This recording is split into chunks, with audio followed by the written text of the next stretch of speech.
This is Nursing Uncensored. I'm your host, Adrianne Benning, and I invite you to listen in on conversations I've had with real nurses about the crazy and wonderful lives we lead. This podcast is meant to create laughter in addition to serious discussion, and nothing is off limits. We're always honest, but we're not always safe for work. Please listen responsibly.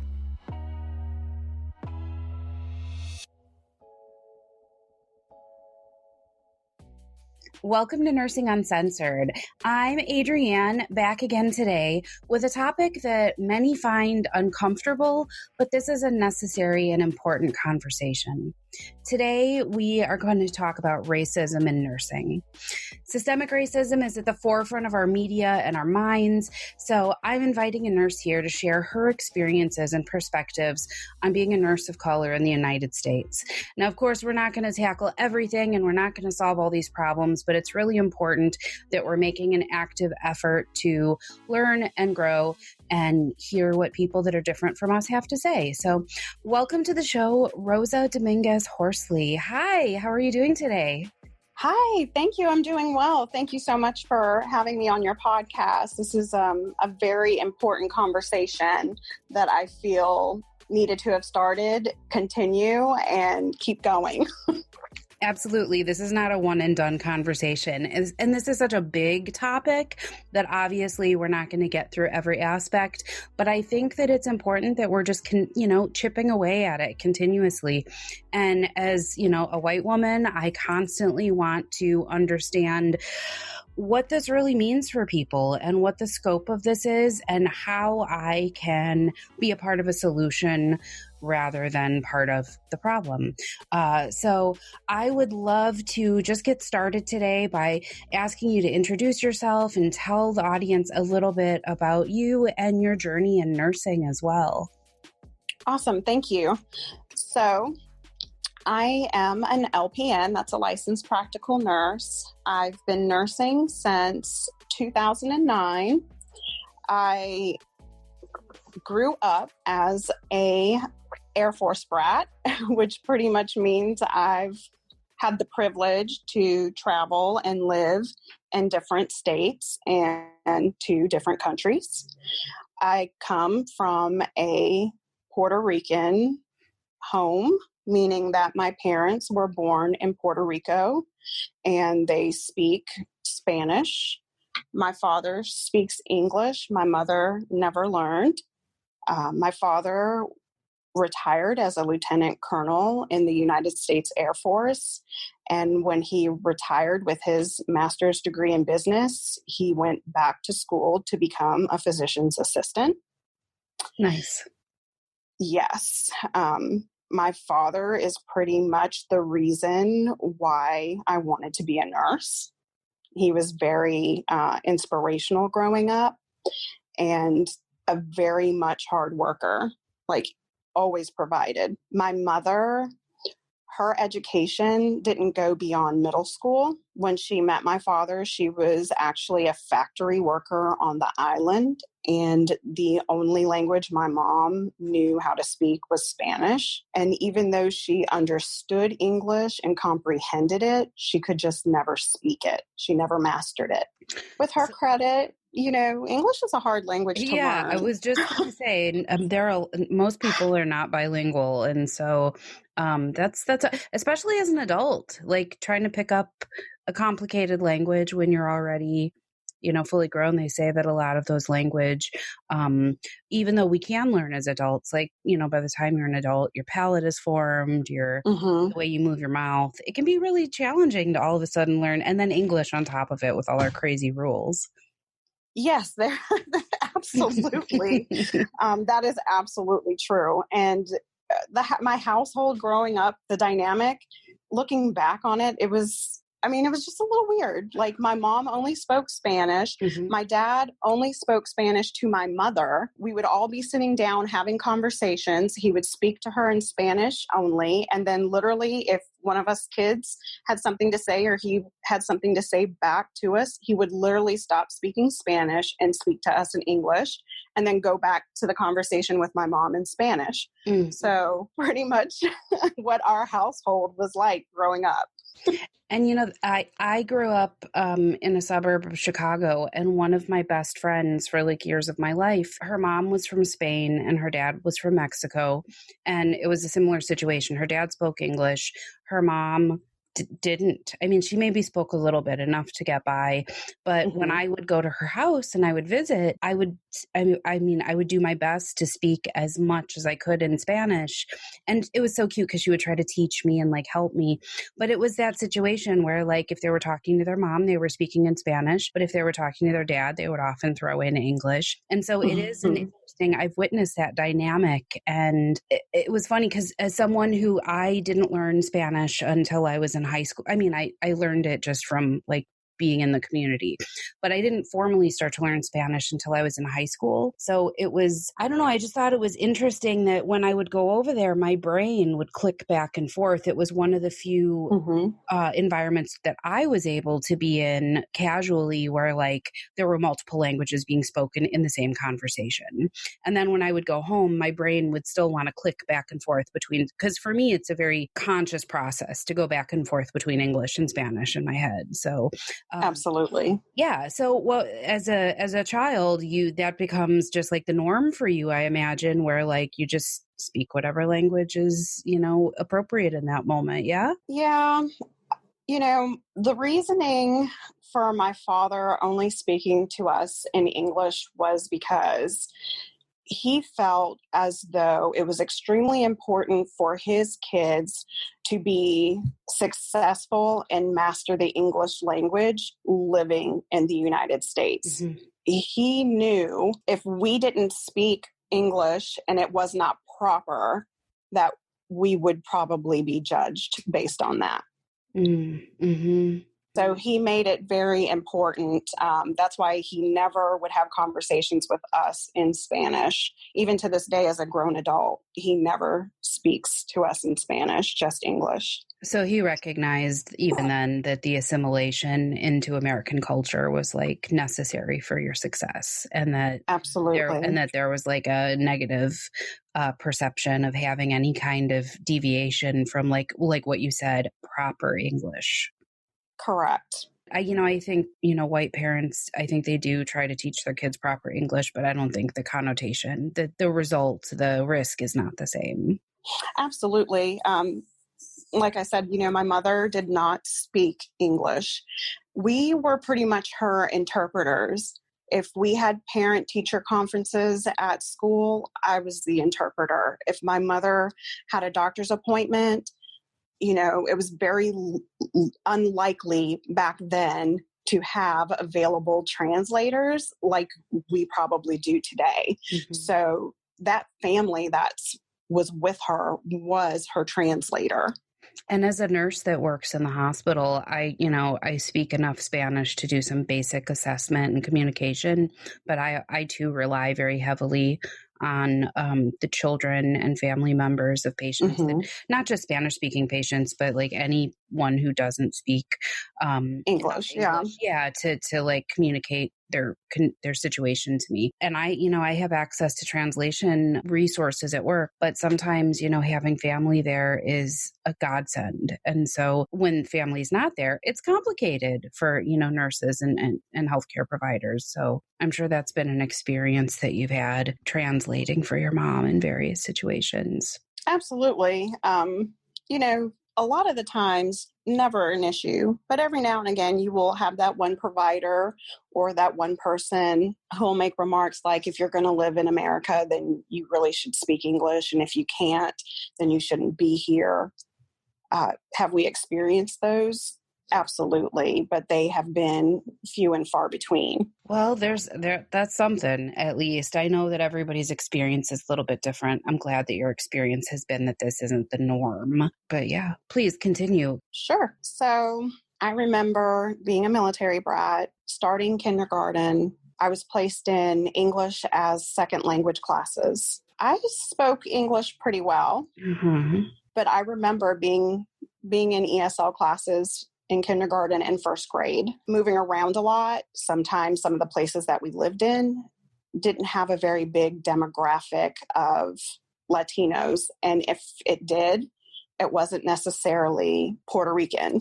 And I think people have this misconception that all Latinos are alike and that the language and the dialect is the same regardless of which demographic or population you're from. And that's not correct. Mm-mm. It's not correct. Puerto Rican dialect is different than Mexican dialect.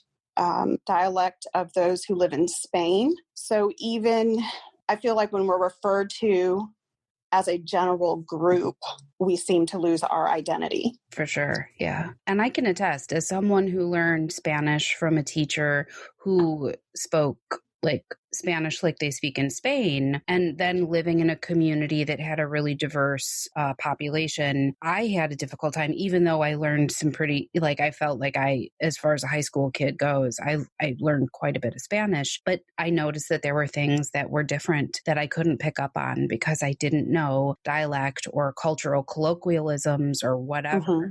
And yeah, that's like saying that, I sound like somebody from Tennessee who sounds like somebody from Portland, Oregon, who sounds like somebody from Chicago. Like, obviously, we know that not all white people are the same. So it's really insulting. And yeah, like it kind of whitewashes over all this beautiful, diverse, all these differences that make you very specifically Puerto Rican. You get it. I mean, I'm trying.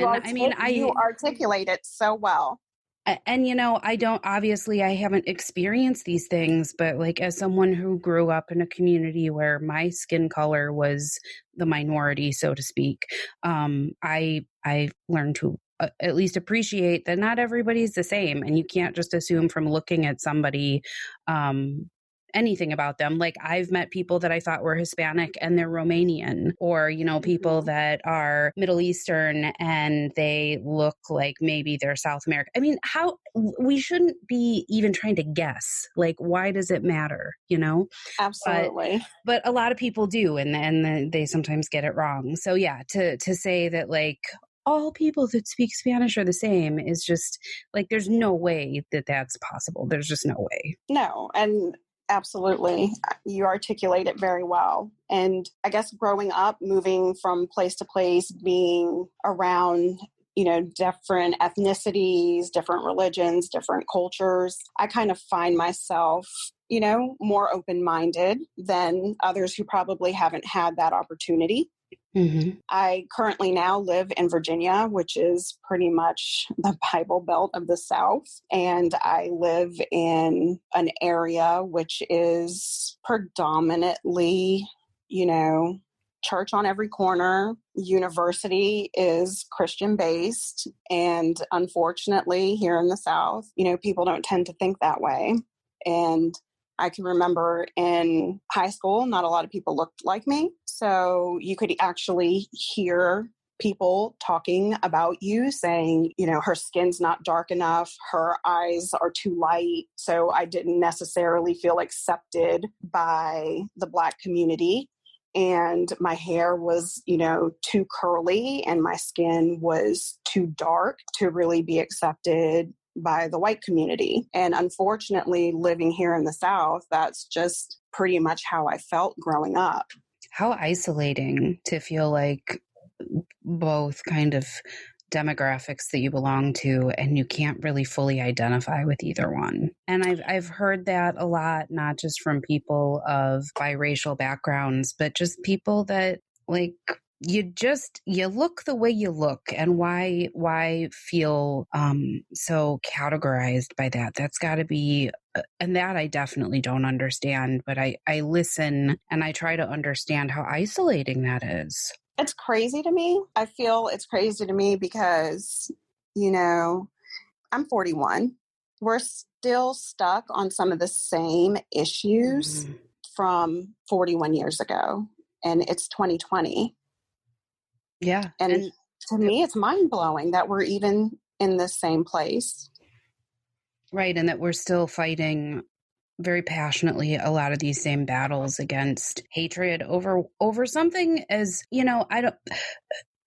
I almost said something as simple as skin color. Obviously, it's not simple because there's so much that goes along with it. But like, imagine we categorize people by eye color, for example. The idea is just preposterous. The fact that we would decide that people with blue eyes are less worthy of fill in the blank, whatever, dignity, safety, ability to prosper. Like if we translate it into any other, or people with big noses or people with long earlobes, like if we categorize people by any other means, it would seem completely absurd. But we live in this world where, like, because of the amount of melanin in your skin, we have to assume, well, you must be this or you must be that. Well, you're so much more than that. Absolutely. You are your skin color. You are your eye color. You are the size of your earlobes. But that doesn't, I don't know, like the compartmentalizing is both important, but also kind of keeps us separate in a way. It segregates us. And I think it is systematic. I think, sure.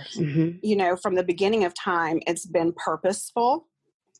It's still happening today. There's tons of disparities everywhere, especially in healthcare. I think being exposed to a lot growing up, language-wise, racial-wise, nursing-wise, has helped me better help and advocate for my patients. I feel that because I'm able to empathize, not just say, oh, I'm sorry that happened to you, but I can honestly say, I understand how that feels. So let me fight for you. Right. So where do you work in nursing? What's your kind of area of expertise or preference? Pulmonary. Oh, me too. I'm a pulmonary nurse. Awesome. Excellent. Yeah. So lungs are beautiful, resilient, and delicate all at the same time. But yeah, so you're a pulmonary nurse, and pulmonary problems, they happen to everybody, unfortunately. And so I imagine you do see a really wide range of patients. Yes, we do. So can you talk about some experiences that you've had as a nurse? Like, because we have all these different aspects we have to talk about. There's like racism among healthcare providers. We have issues between healthcare providers and patients, both from the nurse onto the patient and from the patient onto the nurse. So there's a lot going on there. That's a lot of stimulus from all different directions that you're having to deal with. What's that like? It's complicated. I mean, I think this subject is complicated. So, I mean, I can just remember the snickers and the stares and the comments that were made when I was translating for my mother. And today, as a nurse working, I will have patients that are white or Black ask me, what are you and where are you from?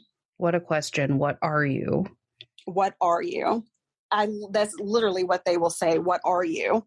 And when I say, I'm a nurse. Yes. Yes. I'm like, excuse me. And then they'll say, where are you from? And no one's That's the next question. Right. And if people ask me something like that, they say, oh, are you from around here? But I've never had somebody say, like, where are you from? What are you? Yes. So that here in the South, I get that a lot. I get it a lot. And usually my answer is, I've lived in Virginia the longest. I'm from here. And you would think it would stop with that, but it doesn't. They will ask you, well, where are your people from? My people? Yeah, like where are your people from? Like, where did you come from? I can't make it up because this is true. Right. Well, one of my nursing school classmates, she had an instructor ask her where she's from, and she was like, Iowa, we live in Iowa. And she was like, I'm from Iowa. And she was like, no, where are your parents from? And she was like, Brooklyn. Like, yeah, we don't know how to, what are you getting? Are you digging into my ancestry.com profile, or like, what are you? Pretty much. Yeah. Pretty much. People don't ask me like to define that I'm like Polish and French and like, people aren't like, what are you? So that right off the bat, I'm like, okay, clearly that's a question. That's a loaded question right there. It is. And it really depends on the day. Like if it really depends on the day. If I have like 100 patients that I'm trying to get into the office, I just really don't have time to sit down and give you like a dissertation on where my people are from. And sometimes when clinic is lighter and I may have a minute or two to like educate somebody and, you know, drop some knowledge, you know, I will explain it to them, and I will be like, I am Puerto Rican. And half the time they really don't know that I am a U.S. citizen because we are from a U.S. territory. Yep. I've had one patient go as far to tell me, no, you're not, you're Mexican. And then at that point, I was just like, I'm done with this conversation. The provider will be in to see you, and I hope you have a great day. And really what you want to say is, I hope you learn not to be a racist a-hole before the doctor comes in to see you. Yeah. I'm just like, no matter what I was going to say, it was not going to change their mind. They had already made up in their mind whatever it was they wanted me to be. And, you know, something that I've been hearing and internalizing that I've been hearing from leaders in the Black community is that I'd lost my train of thought. Hold on, I'll get it back. There's just so much to this topic. It's like, yeah, I know. And that's just it. Like, there are people that have said that, oh, that's what I was going to say. It's wonderful when you do have the energy to stop and like say, actually, this is why this is offensive, or this is what you should say instead. But that burden of education should not be on you as a representative of your culture. And so that's why someone like me who has a platform like this podcast, I want to share the experiences of others, because the burden shouldn't be on every single person, every single nurse of color to be explaining this. So those that do want to educate and stand up and speak out, I want to amplify that. And so these things, I imagine, aren't, they're not pleasant to share, I imagine. You don't want to come onto a podcast and talk about all the horrible, nasty things that people have said to you. So I just want to recognize in this moment, thank you for sharing this, because I know this is not like, there are way more fun topics that we could be covering. Absolutely. But this is embedded in the system, and this is embedded in the way people have been like conditioned to think and talk. I don't know, the way I was raised, I would never say the words, "What are you?" to someone. That seems so objectifying to me. That doesn't seem like, it's not who are you, but what are you? What?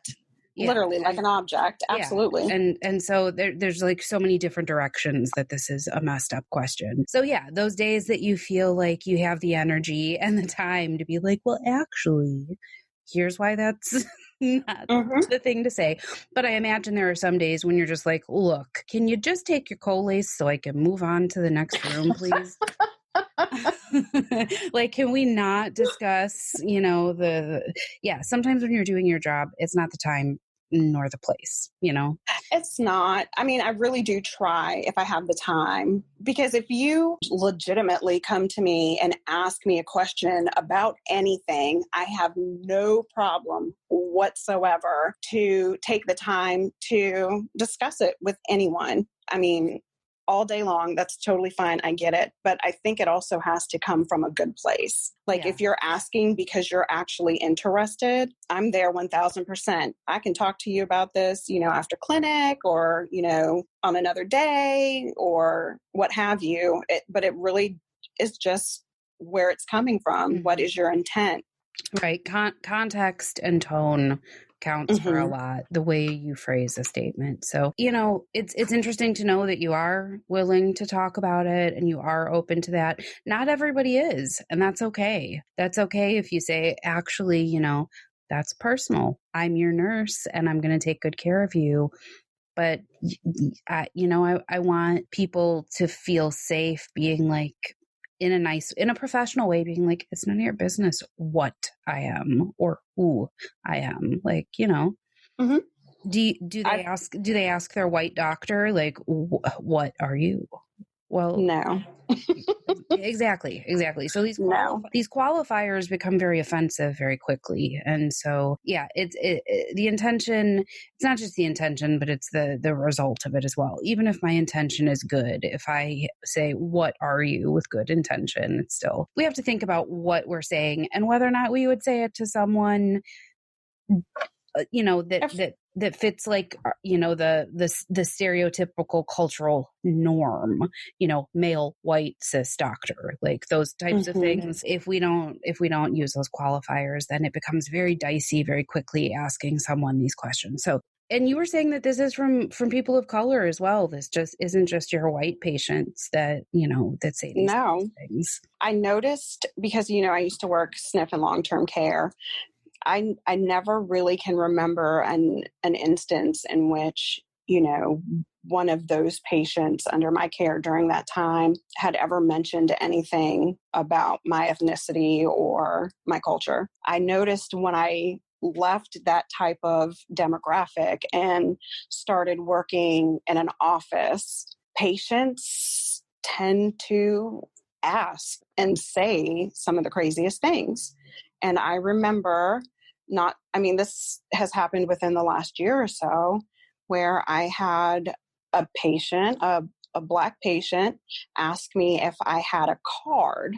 And I honestly did not know what she was talking about. And she asked me if I had any Native American ancestry. And I said, not Native American, but yes, native to my island. And what she was trying to describe to me was apparently a card that you receive when you are a registered member of a Native American tribe. Mm-hmm. And she carries hers with her wherever she goes. And I explained to her, unfortunately, my tribe is not recognized in the United States. So no, I do not have a card. She schooled me that day because I did not know that.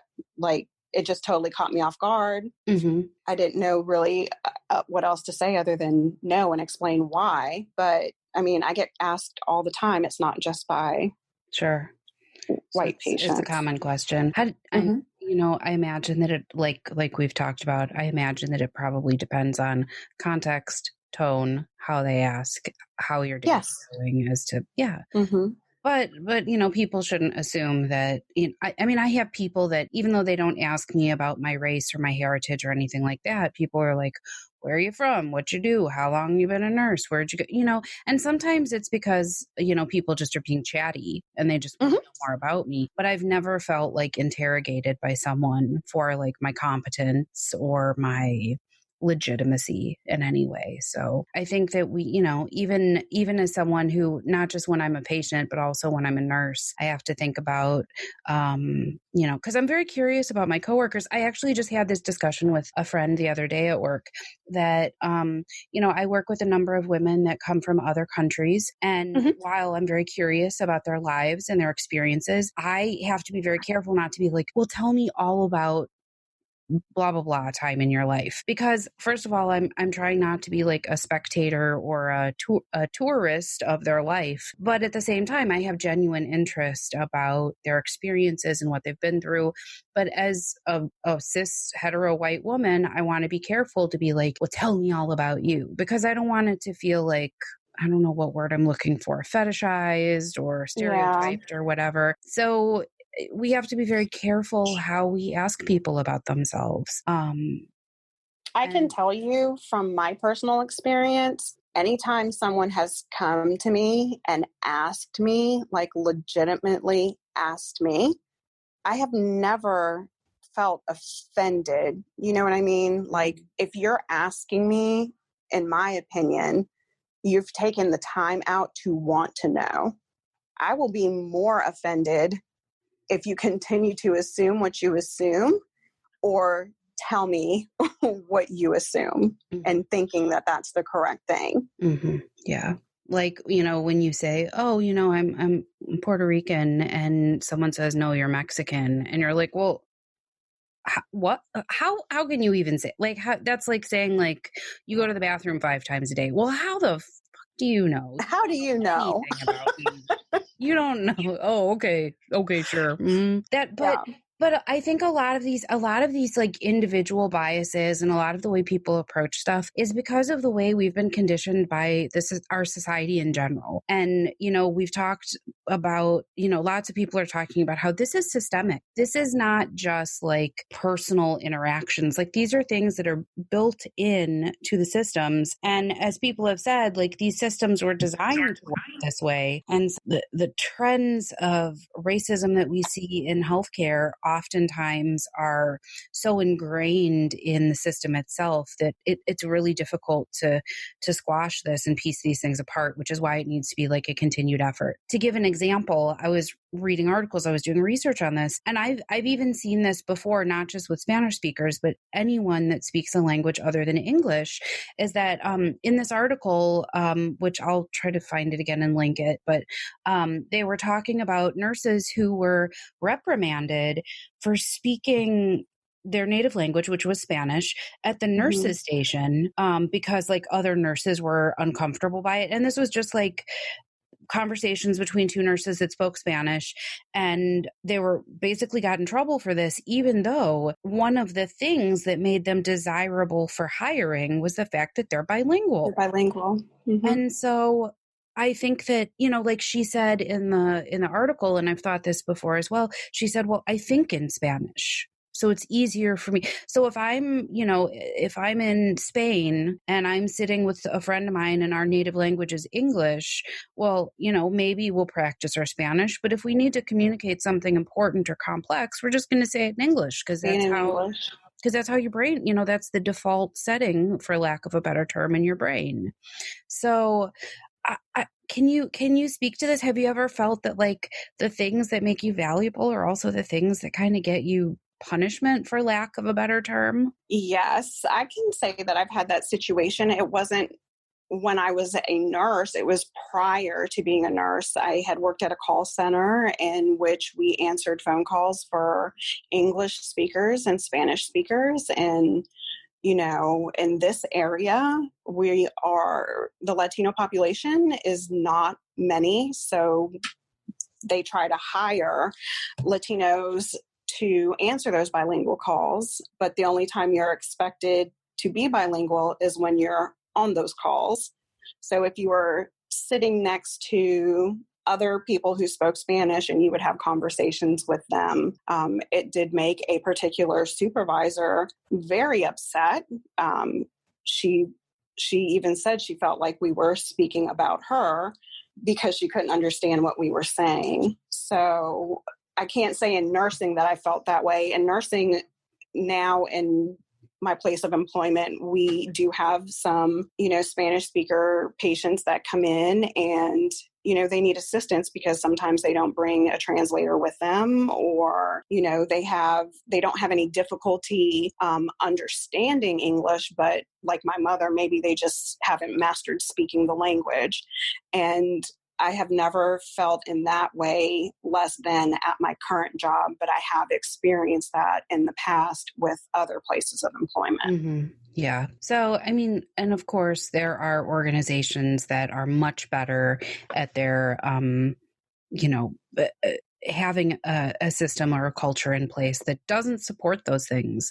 But I've heard from other nurses that they do work in hospitals where some of the policies and practices do kind of support these racist behaviors that maybe are so subtle, or, you can't put your finger on them, but really the people that are receiving these negative treatments, they can put their finger on it, like absolutely. For example, this example of like, oh, well, plus let me just say, if you think that anyone who's around you that's speaking a language that's not the one that you speak, if you automatically default to thinking they're talking shit about you, like what does that say about how you perceive other people? Like, honey, it ain't about you. Like, we're not just sitting here talking all about you. Like, we actually have other thoughts and desires and lives that we need to talk about.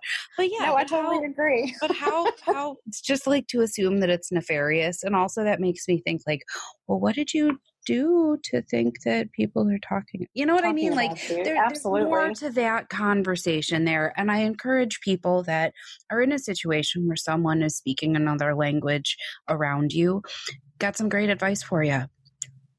Just let it go. Just let them have their conversation. It's not about you. And sometimes maybe it is like, I shouldn't say it's about you. Sometimes it's about privacy, you know?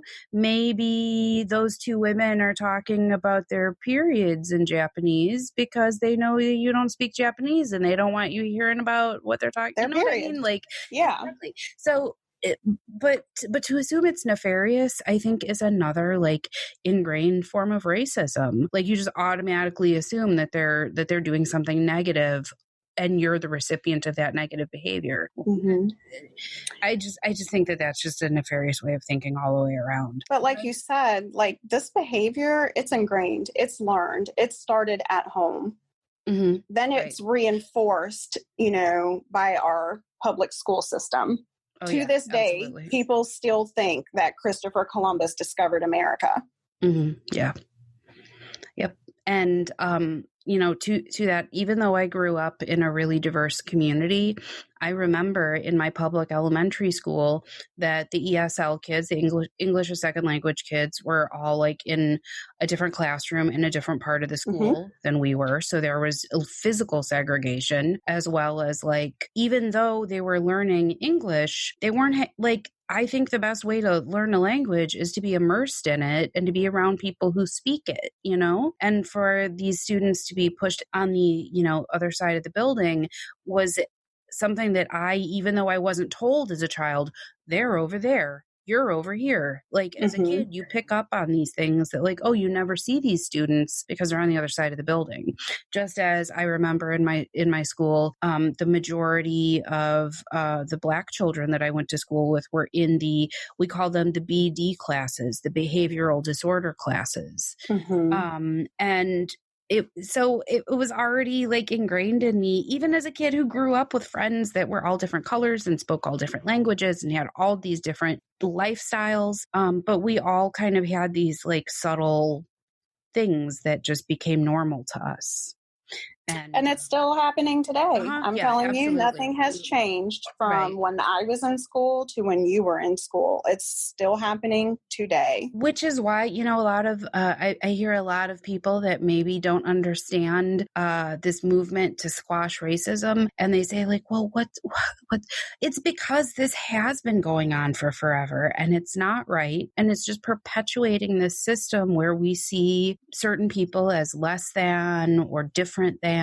And really, and that's like I was saying, the kids that are learning English, don't tuck them away from all the English speakers. Like these things not only are racist in nature, but they don't make sense. Like they're not conducive to what you're trying to achieve. If you want them to learn English, have them be around people that speak English. Just like if you want to be a trapeze artist, hang out with trapeze artists. You know what I mean? Like whatever it is, and that's a silly example, but whatever it is that you're trying to accomplish, you don't separate yourself from that. You immerse yourself in that. And so I think we do kids an injustice from the get-go. I totally agree. And then, agree. Yeah. I think that we need to basically just open our eyes and start seeing how are these things built into the system and what can we do about it. I want to ask you about your perspective on what as nurses we can be as individual nurses we can be doing to kind of help dismantle these shitty systems. But one of the things I wanted to share real quick before our interview, I was thinking about what, because I'm always looking for steps. What can you actually do? What can you walk away with and do to make things better? And there are three things that I kind of wrote down. One is that we need to kind of like what we're saying, identify these biases, figure out where they are. And then as nurses, we don't just, even though we do treat symptoms, we're also trying to get to the root of the problem. We don't just keep throwing Tylenol at a fever. We figure out why do they have why the fever's there. Yep. Yeah. So I think that it's the same when we have a bias or some racism or something that was taught to us, and dig to the root of this. Well, why do I think this? Is this true? Is this something that I've witnessed? Are there things that I've witnessed that make this look untrue? We really need to challenge ourselves and then take responsibility for like the words that we use. Identifying our biases, like we need to lead by example because it's difficult to do. It's difficult to say like, hey, I'm wrong about this, or maybe I had a perception that wasn't the full picture, but we need to model that behavior for other people too. So I wrote that down. Then I wrote, name the racism and condemn it. So, and you have to know your audience, because like I wouldn't say to a patient, that's some racist shit you just said. But I might say, well, actually, I don't feel that. I mean, and you got to know your audience, because some people it's better off just walking away, not starting a fight. But if people are Absolutely. receptive, then you need to not just say like, well, that's racist. You can say like, hey, that's really offensive because, and you shouldn't do this. So like condemning it, and not just online, but like with real people, like people we know in our lives. I've talked to other people about this as well. And as a white cis hetero woman, the best thing I can do is talk to other white cis hetero women about why these behaviors and these discriminatory practices need to die, basically. Absolutely. And then the last thing I wrote down was to continue educating myself by listening to other people. I can talk about this in my microphone all day long to my audience, but until I start sharing experiences of others, I'm not really putting any meaning to this. So those are the three things that I wrote down, like really trying to find ways that I can like help. I think as nurses, that's what we generally want to do, right? Yeah. We want to help. That's, I think, most of the reason, 99.9% of the time, we become nurses is because we want to help heal mentally, physically, spiritually, help our patient and make people better, help them feel better, help educate them. And, I'm not the poster child for this. I'm just one person who's able to come and fortunate enough to speak about it. My situation and circumstance is not going to be the same for every Puerto Rican person out there or every person that lives in the South. But as healthcare professionals, we should be the ones really taking a moment and reflecting on your personal beliefs, whether they're about religion, race, life. And then you need to reflect on the interactions that you've had with all of your patients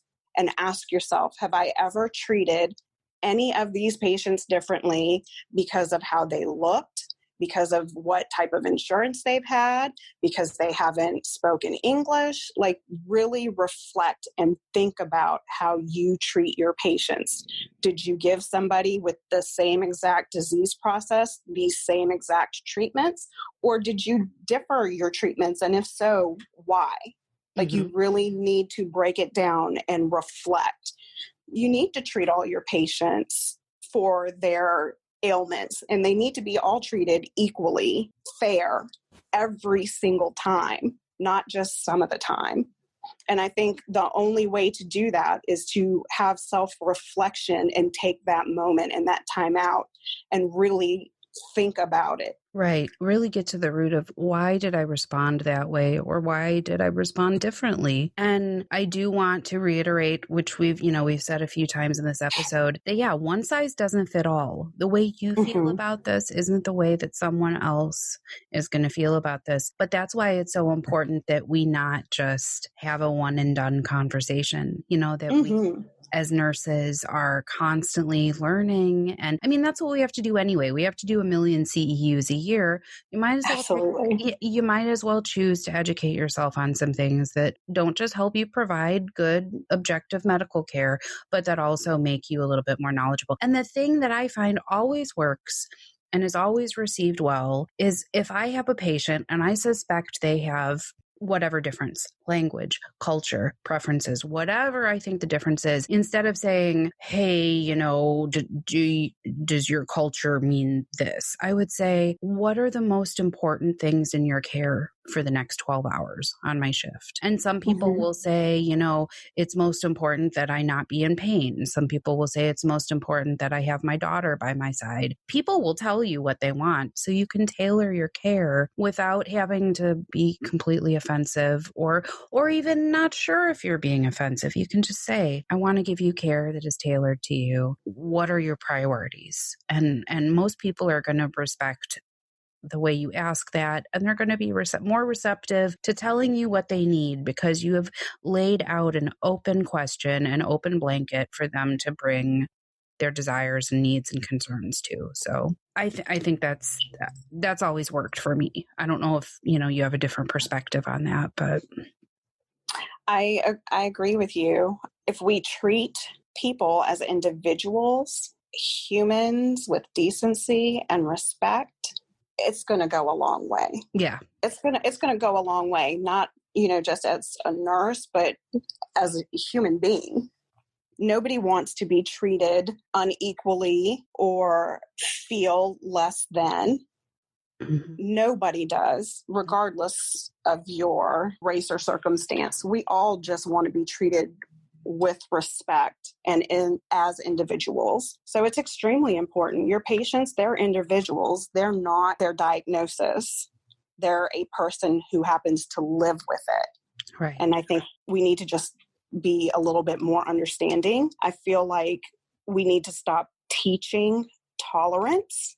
Tolerance, yeah. Mm-hmm. Means allowing people to exist. That's not good enough. We need to be teaching people acceptance. We need to be teaching people to be inclusive and to be equal. It's not enough to tolerate. Tolerate is not enough. Yeah. Like if I said to you, I can tolerate you, that doesn't have a good message behind it. Absolutely not. We preach tolerance, but it's if all you can do is tolerate me, that feels like you're putting up with an irritant and you're just dealing with it. So yeah, tolerance, no. We want acceptance. We want inclusion. We want equity. And that's pretty much all that anybody wants, regardless of color of their skin, regardless of their religion, regardless of their sexual orientation, regardless, of the language they speak. All anybody wants is to be treated as a human being with respect and dignity. Yeah. And with equal rights. Absolutely. And to feel safe under your care. And I think that if you're giving dignity and all of those things, that people should feel more safe. In the absence of those things, it can get very scary very quickly. When you feel like your medical provider doesn't care about you, that's a vulnerable and terrifying place to be. Before we wrap things up, we talked about this before I started the recording, but I want to make sure people know that you also are a podcaster. Will you please talk a little bit about where people can find you? Absolutely. So I myself and Ashley Moore, my co-host, we host the Nursing Post podcast, and it's a nursing podcast. We pretty much try to keep people relevant on what's going on in current events, the news, bring awareness to disease process and illness. And our whole goal and purpose is literally to just start conversation. We want you to leave listening to the program saying, oh, I never thought about it that way before. Just to leave with a different perspective or another viewpoint. Be open-minded, non-judgmental, and just want to help. Yeah. That's what nurses do. We want to help. Absolutely. So I've been listening to it for a very short time. I actually thought it was funny that when you messaged me, you didn't mention it at all. And so, which, that's fine. You don't have to be like, I'm a podcaster. But as I was doing research, I was like, hot damn, she knows what she's doing. She's got a podcast too. So I encourage people to check it out. I've listened to a couple episodes so far. I was actually listening to it when I was like, oh my God, I have to go actually talk to her now instead of just listening to her podcast. So, check out the Nursing Post podcast. You've got a number of episodes up there. The one that I'm in the middle of right now is the most recent one about home DNA testing. So, I'm listening to that. So I encourage people to go check you out and subscribe. And, thank you. Yeah. Is there anything else that you'd like to share or have people kind of walk away from this episode thinking about? I feel like the only way to really educate is to start this conversation at home and teach these things at home before your children even get to school. That way, they already have a foundation that's built at home, which, will continue while they grow and they have families of their own. Mm-hmm. So just love one another. Just be a kind human being. Treat people how you want to be treated. And if you can't do that, then don't. Perfect. I love that message. Yeah. Just be kind, put love in everything you do for every person you encounter. And start conversation. Like, I'm hoping that this will start conversation between everybody, so that we can move forward and not backward. Absolutely. Well, Rosa Dominguez Horsley, thank you so much for joining me. Did I get your name right that time? You absolutely did. I love it. All right, excellent. So yeah, thanks again. And everyone listening, you know the drill. Go to nursinguncensored.com. Check out all of our vlogs, blogs, back episodes, merch, and the like. The only thing left to say is to wish everybody happy nursing.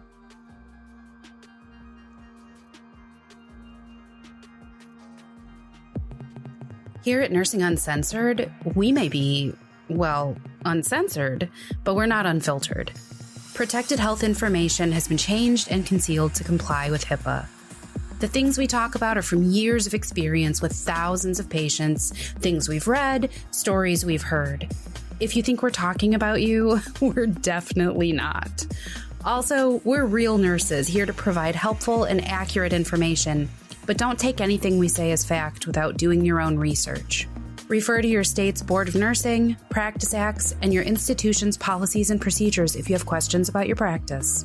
Lastly, our very strong opinions are ours alone and do not reflect those of our employers, educational, or professional institutions. Thanks for listening, and happy nursing, folks.